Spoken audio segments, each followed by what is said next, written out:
Ayun oh, good morning. Dito tayo ngayon sa sa Mongkada, sa ano na nga to? Tulega Norte. Dalawa to silang obserbisan ko, yung isa nandun sa Santa Maria. PMS yung Sniper 155 na to. Kasi kanan niya nabili to. Linis throttle body, lahat. Palit filter. Yan, tapos timing, clearance.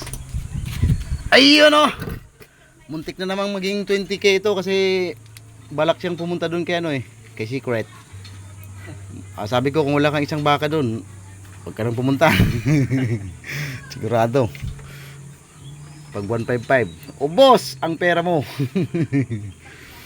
Kaya yan, tinawagan niya ako. Pumunta naman ako agad para maayos na. Tapos na itong problema niya.